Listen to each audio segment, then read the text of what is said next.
Logic magicians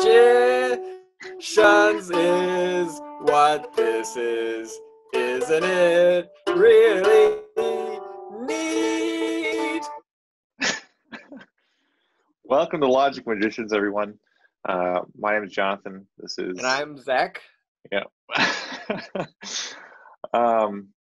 Yeah, we were kind of talking about it before we got started, but he is the magician of the group. And I think we got some pretty cool tricks today. Or, sorry, not illusions. What's the technical term? Trick is great. Is it? Okay. Cool. Yeah, so today we're going to be talking about logical fallacies. In our previous episodes, we've talked a little bit about basically, a person's lazy brain, the shortcuts that your brain takes to kind of preserve energy. And these logical fallacies, we're going to find in just a moment, are kind of the result of that, or the result of your brain trying to take shortcuts. And so there's not necessarily like a super duper formal definition for fallacies. I usually default to just generally understood bad arguments. They're basically just cliche bad arguments where they've happened often enough that we've kind of recognized them as their own thing. And it's really a lot of these, not necessarily all of them, but a lot of these will sometimes happen when a person is just, not thinking critically. It's a default setting of your brain. And so what we're going to do during this series, we have this larger series. We're also going to be talking about logical fallacies for several videos. This is going to be focusing not just on identifying logical fallacies, but also on like how to avoid them, what you can do if you've committed them, what to do if you know someone else has committed them, kind of talk about that. And so this first video is going to be... You mentioned what to do if somebody else commits them. And off the top of my head, the obvious thing to do is to call them stupid and throw stones at them. Obviously. And like the bigger the stone, the better. Okay. Yeah. And make sure you tell them they're stupid in all caps or yelling. They're the equivalent. They're the same thing. Yeah, exactly. Yeah, no, because I get this question a lot of times, and from my students, and sometimes it's worth confronting a fallacy. It's worth like being like, hey, you're using this logical fallacy. Sometimes if the person is clearly not engaging in critical thinking, or that self-reflective critical thinking where they can recognize that they're committing a logical fallacy, it's kind of not worth having the discussion at that point. It's not constructive discussion. So that's what we're going to be talking about in this video. This first video is really just going to be about laying that foundation. We're going to be talking about the categories, broad categories, and some subcategories of logical fallacies. And this is really just to help keep us organized. And maybe you won't be able to remember exactly the name, like the Latin term for the particular fallacy, which there will be some. You won't be able to. Well, I'm smart. I throw big stones. But a lot of times when we have things in the same broad category or subcategory, the way you address it or the mistake that's being made is similar. So as long as you can kind of identify the broader subcategory, that's going to be actively useful, as opposed to being able to recite like, oh, that's an ad hominem abusive. That's cool, that's great. Like, obviously, I just did that and I know that stuff, but that's not necessarily pragmatic or necessary when you're engaging someone in a discussion or trying to develop your own critical thinking. Cool. So let's start off with kind of the broad categories. And actually, before we start off with that, I kind of want to distinguish between the motivation behind people committing logical fallacies, because there's obviously a multitude of motivations, but there's kind of two primary ones that I think I like to distinguish between for the purposes of just function, for the purpose of just addressing it. There's obviously the accidental logical fallacy, where someone either doesn't know about these types of logical processes or these types of fallacies. They might not be aware, might not be self-reflective about it, or they just are tired. And like we talked about last time, they're tired, they're exhausted, they're stressed, and so their brain is not going to be using as much energy, or is not going to have as much energy accessible to it. So they just kind of default to it. So there's kind of the accidental commission of a fallacy, and then there's the intentional commission of a fallacy, where the person is deliberately trying to make their audiences or their opponents, in like an argument and debate, their opponent's brain shortcut. They're deliberately trying to bypass some critical thinking. And so there's accidental, and then there's malicious use of logical fallacies. And accidental use of fallacies, we all make mistakes. That in itself is actually technically a fallacy, right? Using the word all.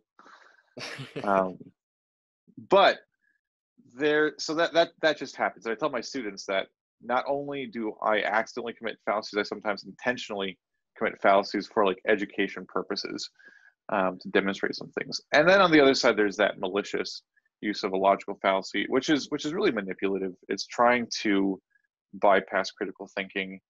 And especially, we'll talk about this probably in some other videos as well, how important power dynamics are. So authority structures are, as far as critical thinking, because that definitely comes into play.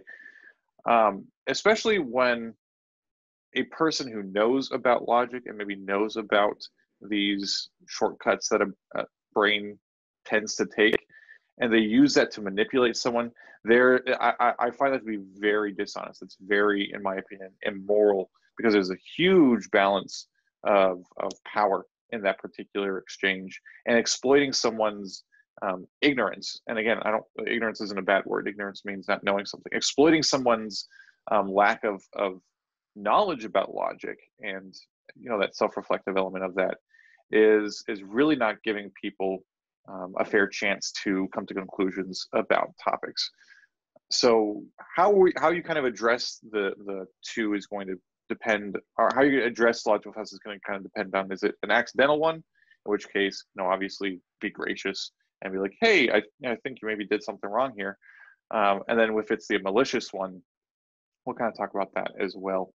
And I'll even, either in this video or in a later video, I'll even give kind of my criteria for myself when I engage in debates and logical fallacies, and how I address them, or whether I address them. Same thing, and I have no criteria, so it would be well, and I think you do. I mean, I think we all kind of have, especially in the age of social media, we all kind of have,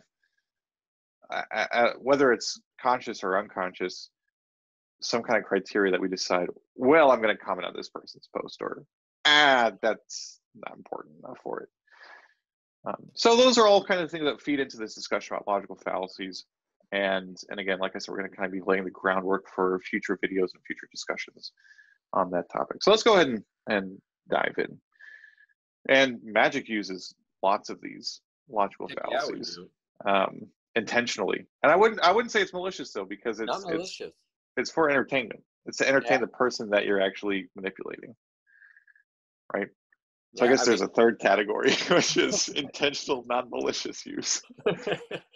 Yeah, that's something that I'm looking forward to talking about in the future, especially when we get to epistemological talks of like what is true, and the concepts that go into magic use and the deceptive arts, because like it's something that I struggle with, and I've been watching the master class by Penn and Teller, and just yesterday they were talking about this topic of lying, and they said this is something that you never get over, because looking someone in the face that's supposed to be your equal or your peer and then telling them an outright lie is the most taboo thing that you could do in a evolutionary society sense of like, that's just a bad thing that you do, and you never really get over that. But you get over it for magic. You just it's terrible. Yeah, I love that you called it the deceptive arts. Like that really, I think, ties into like the title of this show, which is Logic Magicians, because when I said logician, a student of mine thought I said logic magician, and like the deceptive arts sounds like you're a sorcerer. Anyways, categories of logical fallacies. So generally, I and many others will basically have three broad categories of logical fallacies, and there are fallacies that will fall into multiple of these categories. I have some students in class, especially like the really attentive ones. They'll be like, well, couldn't this also be a fallacy of clarity in this particular scenario, which is category we'll go over in a second. And it's like, oh yeah, absolutely. So the three broad categories are fallacies of relevance. That's kind of the first broad category. Then there is fallacies of presumption. And the third one is fallacies of clarity. So fallacies of relevance, presumption, and clarity.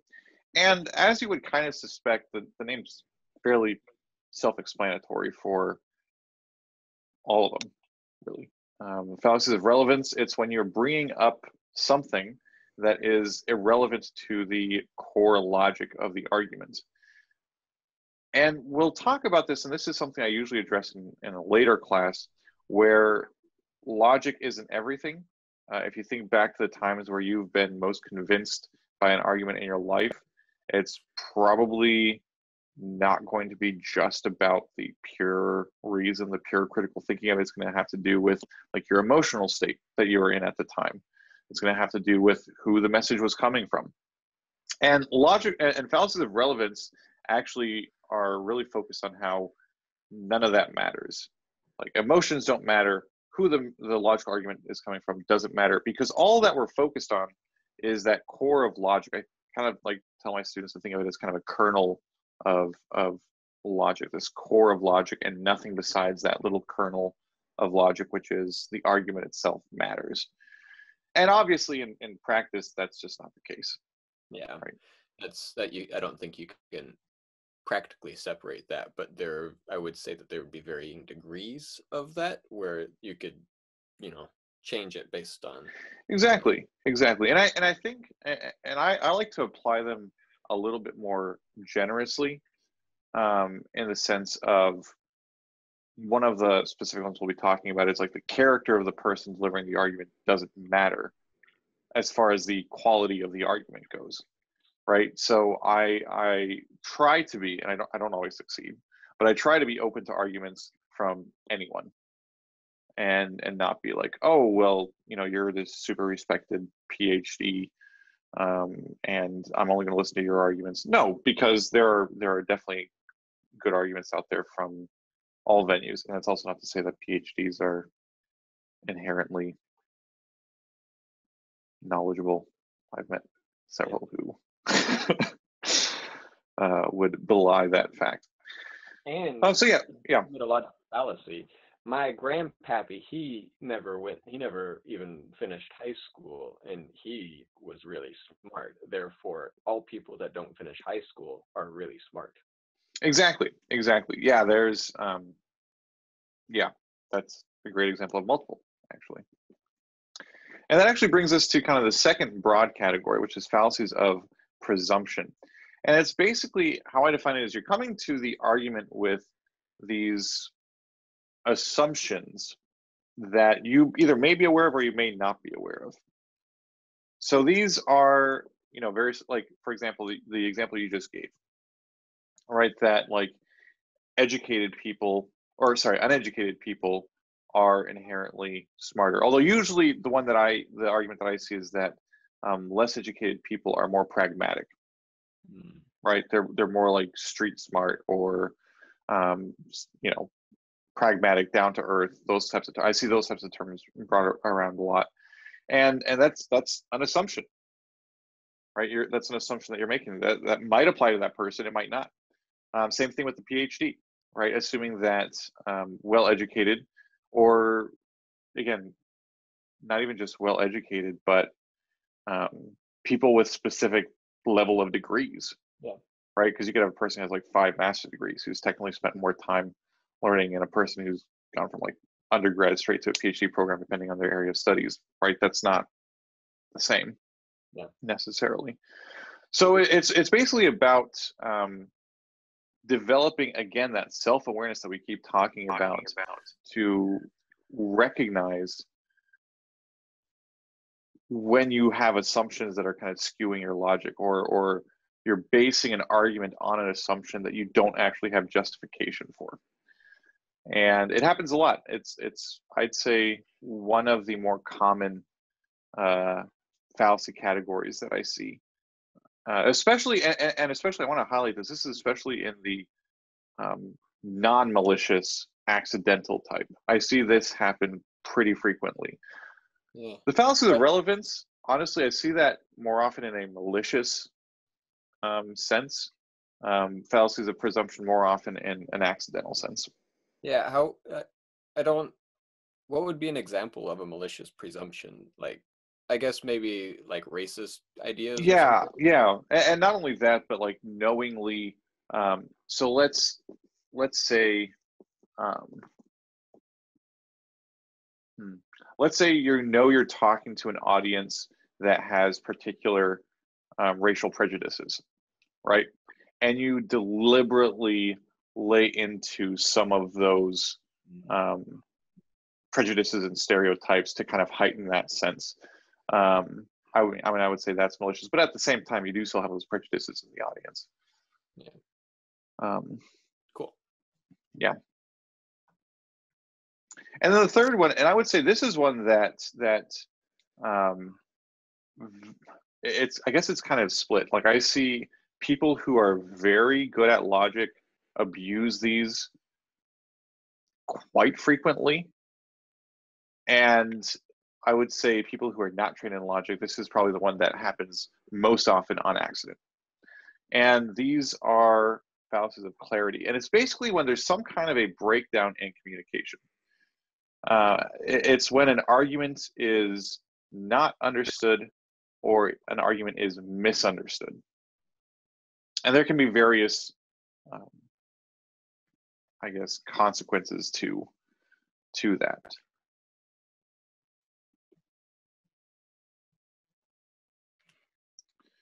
So, for example, and the example I always use. Ask for an example of that, because I can see it, but that would just, in my mind, it sounds like it's just poor communication. Is that? Sure. Well, so here's an example of. Okay, here's an example of like, I guess, nice. A malicious one. So this is where someone is deliberately trying to obfuscate what they're trying to mean. And there's one that we'll learn about later on. It's actually one of the later videos in the series. It's called an equivocation. It's where you use a word that has multiple meanings in a confusing manner, right? So here's an example I use on some of my tests for my students. So if you're watching, students, you'll know one of the future examples if I am too lazy to change it. But so my example people are always Bob and Sally. So let's say I'm talking to Bob and I say, well, Bob, I heard that you have a bad work ethic, and so I don't know how anyone could think that you're an ethical person, right? We're using the same word there, ethic or ethics, right? But they mean completely different things in that particular context.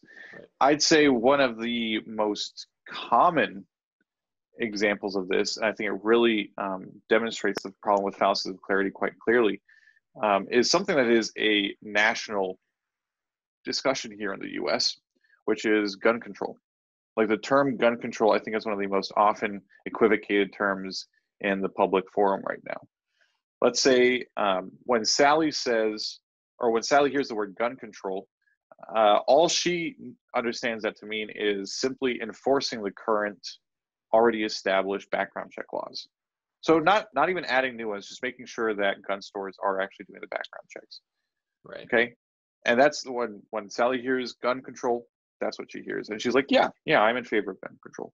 When Bob hears gun control, he hears the United States government is going to forcibly enter his home remove his legally purchased firearms that he has a constitutional right to, and destroy his private property. So when Sally says, I'm in favor of gun control, what she thinks she's communicating is, yeah, I'm in favor of enforcing our current laws, but Bob hears something completely different. Right. So And that's where specificity would come in, and the importance of that. exactly, and not even just specificity, and that's, you know, one of the things we'll talk about is the way to avoid that is just clarify which version of the word you're using, right? And with that particular fallacy, that's how you're going to avoid an equivocation is you know, communication. As a communication grad, I'm sure you've got some insight into how to clear up miscommunication, which is what the fallacies of clarity are. Yeah, essentially. and that's one of my goals for this year, is to be more specific with my words, because I have found myself defaulting to the use of stuff and things, and adding on after finishing a word, a sentence, or something like that, where it just casts a shadow of vagueness, and then it can mean all different things. Yeah, and what happens, and one of the problems with fallacies of clarity is it lets your listener, your audience, fill in the blanks. Yeah. And that can create unintended meaning behind what you said. One of the other fallacies and fallacies of clarity is called the accent fallacy, and it's not what you would think. It's not, you know, speaking in an accent that people can't understand. It's where you actually emphasize a word or a portion of a sentence that someone else said that they didn't intentionally emphasize, and coming to a conclusion based on that emphasis. So, for example, Bob and Sally. Let's say Sally asks Bob out on a date, and Bob says no, or Sally asks, "Do you want to go out on a date tonight?" And Bob says, "No, not tonight." Sally internally is like, "Oh, you said not tonight, so we're going on a date tomorrow night." Right? That's another example of a fallacy of clarity. Cool. I just read that in Harry Potter last night. Oh, really? Hermione was all like, "Hey, you want to help me make some hats?" And Harry was like, he tried to look as though he were upset that he had to miss it, and said, "Sorry, I've got a lot of homework to do tonight." And yeah, exactly. And so sometimes that's intentional, right? Sometimes you, or not you specifically, but a person will try to like take the letter of what you said, so like the letter of the law, the letter of what you said, and twist it in a way to kind of benefit themselves. Wouldn't that be just what attorneys do? I'm married to one, man. Be I'm careful with come that. from a family of them. But yeah, sometimes they're given the same evidence, and yep. then they're arguing from the same evidence two different perspectives. Yeah, absolutely. It can absolutely happen. Yeah. Tell Katie that she's a big old logic fallacy maker. Oh man. No, I'm not going to do that. But yeah, so that's fallacies of clarity. So again, it's whether an argument that is misunderstood or that is not understood. Period. Cool. So let's talk a little bit about some of the subcategories, and this is where we start. I find that breaking things down to broad categories and then into subcategories helps kind of internally organize stuff. And again, like I indicated, something being in the same subcategory of another fallacy really helps not only just, you know, organize and keep it in mind, but it helps with how you address it. The ways to avoid the fallacies are going to be very similar, especially within subcategories. And that's kind of how I take credit for it. I and other people have decided to categorize these. And we were talking before the video. These categories are technically social constructs. A lot of categorization in general is a social construct. As far as I know, and again, I'm not a neuroscientist or surgeon, there's not necessarily a particular similar brain pattern that's happening with each of these arguments that are in the same subcategory, so that we can objectively say they are the same, right? We don't have that information, or that's kind of irrelevant. But these are categories that we've created based on some similarities to keep things organized and kind of make sense of them. And so if there is a fallacy where you think, well, I think that's better in this subcategory, cool, that's totally fine. These aren't like laws of nature where Right. we're disagreeing with gravity or something like that. So but yeah, so let's go ahead and start talking about the fallacies of relevance subcategories. And this is going to have 3 subcategories. It's going to have the Adfonten category. Like from Les Miserables, Prefontaine. No. It means of the fountain in Latin. I usually have my students guess it, and they sometimes come up with like the phantom. I'm like, I mean, that's not a bad guess, but it does mean of the fountain, and we'll kind of come back to why it's titled that and basically what that covers. So we have the Adfonten, then we have the red herring fallacies. I've heard of those. And Not to be yes, confused with Swedish fish. yep. No, we're not. And then the third one is appeals to emotion. So the Adfonten, red herring, and appeals to emotion. So the Adfonten, or of the fountain, again, the way that I kind of remember what Adfonten means. So a fountain is a water source, right? Water comes out of it. And Adfonten arguments attack the source of the information. So they're attacking where the argument is coming from, or the font of the argument. Not like type font, but root word of fountain. Or not root word, but hey, that was some more great etymology. clarity that you were doing there. Trying to avoid those fallacies, man. And these are usually pretty malicious fallacies. These are the ones where you attack a person's character, you attack a person's education, you attack a person's history, you attack a person's record, you attack their personality, their anything like that has to do with you attack a person's religion. These are all kind of in the umbrella Adfonten, and they're just bad. They're just really bad arguments. They have no place in kind of a productive discourse. But couldn't that be relevant? Like, couldn't that be a good thing if I'm a scientist who has falsified all of my scientific findings and I have multiple personality disorder, so I peer review everything myself with my 8 different personalities, and I put it forth and it gains traction, and then it turns out that I'm crazy. Wouldn't that be a good time to examine the source of the information? So that still doesn't, that has no bearing on the quality of the information. So yes, that from a functional perspective, from an efficacy perspective, absolutely. But whether or not the research is correct or follows correct methodologies has nothing to do with the person's background, right? The person either created a methodologically sound research study with sufficient sample data, or they didn't. So same thing if like, I'm giving this information about logical fallacies. If, let's say, the given politician you don't like, right, we're going to leave it vague like that, came on camera and started giving the same information, that wouldn't change the quality of the information.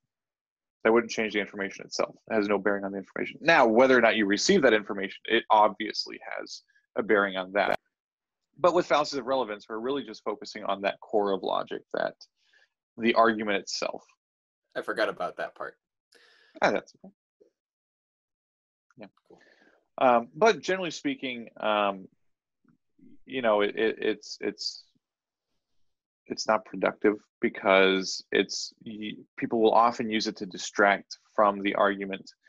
And oftentimes, if a person encounters an argument that they don't really have a counter argument for, then it will devolve into kind of name calling or trying to discredit the person themselves, which is not giving the argument a fair chance.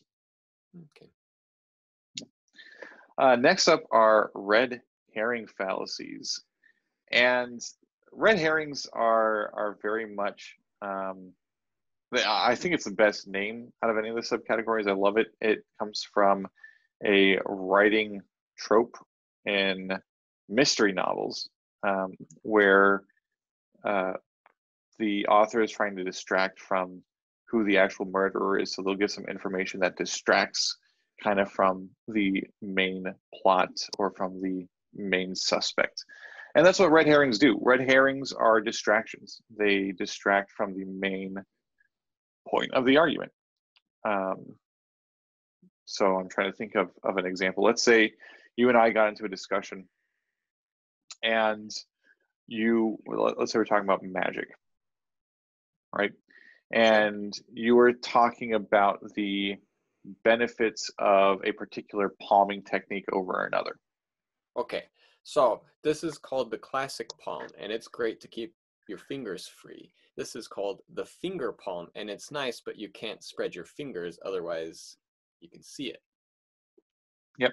And so an example of a red herring would be, well, what if I get struck by lightning? What's going to be the most effective palm? Okay. Right. That's completely irrelevant to what we're talking about. And again, this is a very innocuous, very kind of silly example that we're giving. But oftentimes people will bring up something that is kind of tangentially related, but not what we're talking about at the time. And so they use to kind of derail the conversation because maybe they've lost control of the conversation. They are losing an argument, so they want to kind of veer things towards a different area or distract from maybe an area that they don't have such a strong argument in. Or it can again, that's kind of more the malicious approach to it. Or it can just accidentally happen where like you have a random thought and you bring it up like, oh, well, what about, being struck by lightning? And I feel like I do that all the time. Just whatever pops in my head, free for Sure. all. Yeah. And I know, like, on like a interpersonal basis when we're having these types of conversations, if you just randomly bring something up, you'll notice that it literally can derail someone from their train of thought. Oh yeah. Right. And we use that kind of analogy, train of thought, derailing, etc. Where you bring it up, it distracts the person and they'll literally forget what they were saying. And so that happens accidentally regularly. But people will also sometimes use it maliciously, where they'll try to distract the person, derail their thoughts so they can't put together a coherent argument. And at the point where, like we talked about in the previous video, where you're already, if you're maybe in a high stress discussion, a high stress argument, you're already predisposed towards not remembering what you want to, or the information that is relevant or necessary for the argument. Well, now you've completely lost it, and it's going to be really difficult to recover because then you bring in embarrassment and how that adds stress and anxiety and how your brain starts getting into the spiral of not being able to remember things. And all of a sudden you've lost an argument that you're perfectly prepared for and adequately equipped to debate. Like when it's my turn to do the dishes and then Lindsay's trying to explain to me how to clean a certain dish. And then I'm all like, hey, did you see that new movie? Yeah. Hey, check out this magic trick. Hey, check out this other magic trick. Hey, yeah, check out this magic. Usually it's magic trick that I yeah, and like another one, and I'll use this as kind of hey, before you do that, check out this magic trick. You see it? Oh. Ooh, shiny. See what I did there? You did. You're trying to demonstrate, and I almost forgot what I was going to say, but I was able to hold on to it. So what?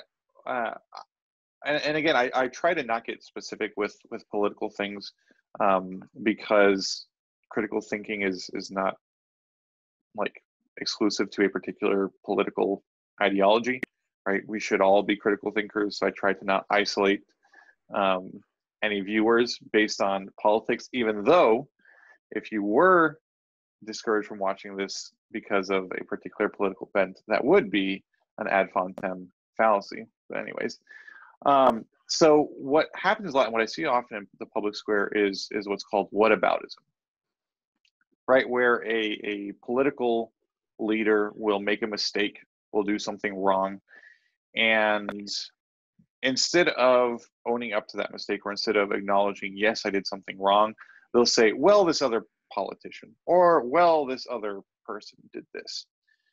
That may be true, right? What the other person did may be bad, but that is irrelevant when we're talking about the particular mistake or, bad judgment call, or, historical issue that the person had made, right? It's trying to distract with something that's maybe equally shiny or equally as outrageous, but that doesn't matter for the current discussion. Yeah. Cool. Right. What about emotions? I thought emotions were a good thing. Emotions are terrible. I hate them, which is an emotion. No. So, and again, this is a thing where I talk to my students and I say, with my logic students who are my 7th graders, we go through and we say, manipulating people's emotions is bad. It's bad logic. And it is. It really is. It's trying to get people into a particular brain state where they are more or less receptive to certain information. Then, I turn around and in 9th grade, I teach them rhetoric and I say, okay, this is how you manipulate people's emotions. and so there's obviously, again, there's malicious, and there's I guess same thing as with magic, there's intentional, but it's for the audience's benefit, right? When you go to a comedy special and you watch a comedian, right, you don't say, oh man, I hope I don't laugh, this person better not manipulate me into laughing, like that'd be dishonest, because you're going for that particular purpose, right? And there's all kinds of techniques that comedians and public speakers use to get a humorous response. So appeals to emotion are basically that. It's trying to develop a self-awareness of how people use emotions to kind of bypass your brain. We already talked about the effect that stress has on critical thinking. Oftentimes, if you start getting an audience to be afraid of something or someone or a group of people, right, that especially if, let's say, you're laying into some of their presumptions, their pre-established assumptions, then you are, introducing that cortisol, you're introducing that adrenaline into their system, and they're now not thinking critically, and you can get your message across, and they can internalize it and, start kind of repeating those particular political lines, and they'll accept it as truth without actually evaluating whether or not it is true. Yeah. Right. So again, appeals to emotion, I very much think that it's something to be aware of. We do it all the time. Right now, the particular tone of voice that I'm using, the particular cadence that I'm using, all of those things have emotional effects. And as someone who is trained in and teaches public speaking, I'm pretty intentional with most of my speaking. I tend to use my radio voice when I want people to really relax. Right, exactly. And so, calm majors unite.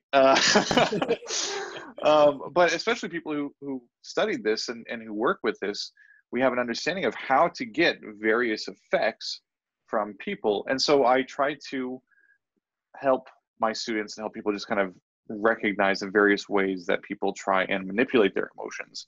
And whether it's conscious, so whether it's accidental or whether it's unconscious and accidental, or conscious and manipulative, that is something to be aware of. And I think, jumping to a clarity thing, the manipulative isn't necessarily a bad word. A lot of times we think of manipulative as a bad thing, but genuinely it can be used in plenty of good things. And so I just wanted to, when we're talking about manipulating, remove the emotional triggers that are associated with that word. Absolutely. And thank you for that. I usually do make that kind of caveat of, like, when we say manipulate, we manipulate each other all the time. Like whenever you ask a friend to do you a favor, you're drawing on, a history of doing each other favors. You might even be like, hey, remember that one time I helped you bury that body? Or you might say, hey, remember that one time I helped you move? Could you help me move now? You usually don't have to say it explicitly. I mean, changes from friendship to friendship, but there is that bit of like trying to make someone feel a little guilty or make someone like remember, hey, I did this thing for you, so they're more receptive to what you do. We do it all the time. We do it subconsciously. In my rhetoric class, I teach students to be aware of what they're doing and to be a little bit more intentional about it. But yeah, so when we're using the word manipulate, it's not in a negative sense.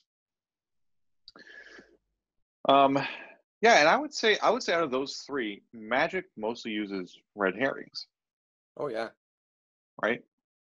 Yeah, you could also say appeals to emotion. I've been getting into more theoretical magic, and I'm finding the importance of storytelling in that. And you could do the same trick you could do the same trick without a story, and it's like okay, cool. Or you could add a story to it, and then that's an appeal to emotion because you're creating feelings and thoughts with it. But yeah, for the most part, the whole concept is misdirection, and that would be a red herring. Though it's not as, it's a very subtle red herring. It's more like it's an effective red herring. Yeah. Yeah, awesome. And then for moving back to our second broad category. Now with this one, it's not, it has two subcategories. It's not really truly two subcategories. It's more just one subcategory that's the exact same thing as a broad category. And then there's this one subcategory that's different enough to kind of merit its own distinction. And so there is,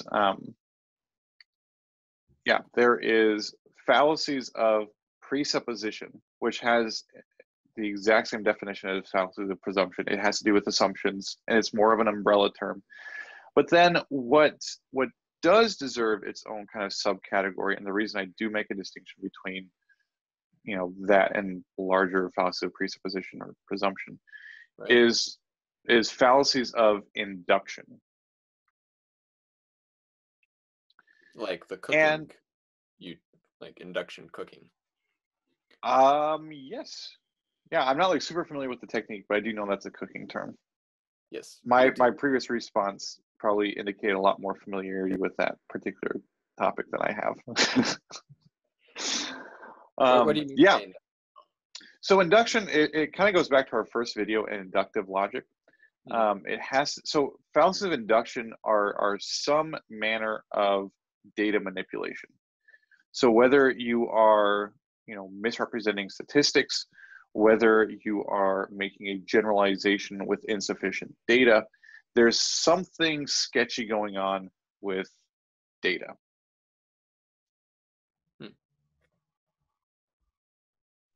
Would making up a study fall under that? Yes.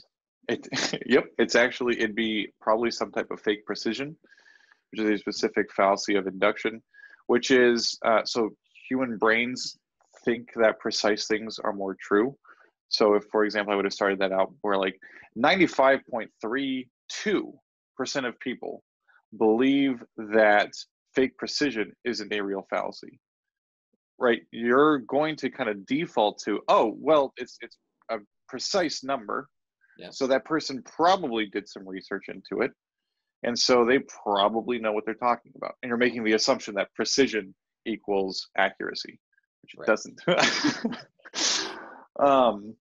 And so, yeah, so that would be an example of, if you just make up a study, you're going to be using, presumably precise numbers to try and tell people that, like, hey, this thing's real, when you're just making it up. And teachers do it regularly. I whenever I bring this up, there's always a student will say, oh, like, well, this one teacher will say things like 85% of you didn't do the homework. I was like, well, I mean, they have access to the grade book, so if they actually ran the numbers, they could potentially have that. But I'm going to assume that it is fake precision, and they kind of made it up on the spot. And then for fallacies of clarity, I don't have any subcategories. I only generally cover 3 different specific fallacies of clarity. And I don't think it necessarily needs its own subcategories. So, but that's it. We have the 3 broad categories. Actually, do you want to do the summary? Heck yeah, I do. Awesome. Logical fallacies. They're just cliched bad arguments. So the motivation for it could be accidental or intentional and malicious.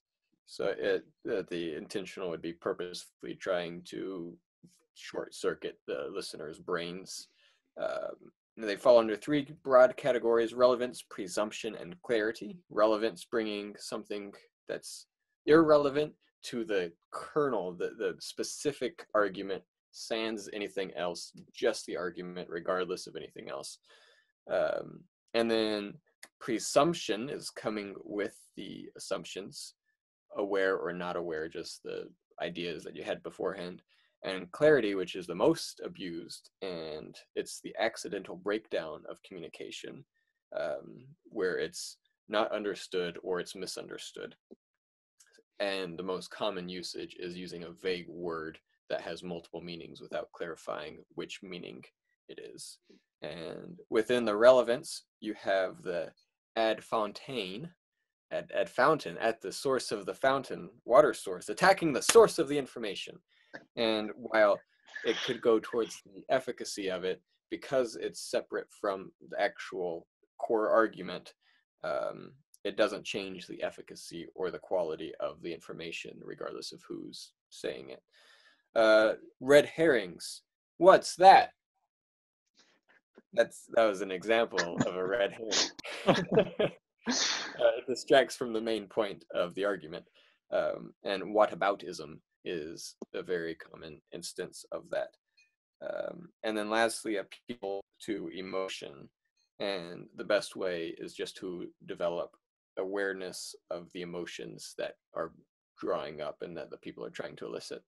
And then presumption, you have fallacies of presupposition and fallacies of induction. And that's just straight up manipulation of the data, changing it, altering it, or using studies that have since been disproven. I assume, I don't know, we didn't actually cover that one, but sounds like it. And clarity doesn't have anything underneath of it. So clarity's all done. Clarity's pretty clear.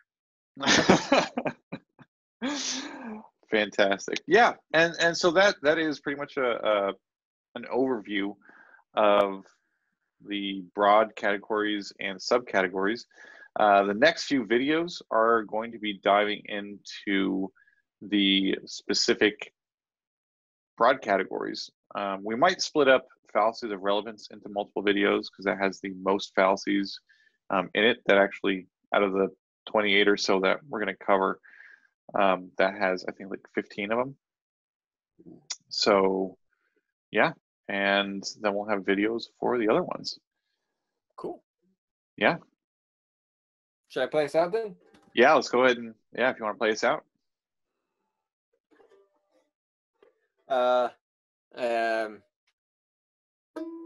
Okay. Logic. Oh, I lost it. Magicians! Awesome. See you all next time. Yep. Thanks for watching, folks. Bye. Bye.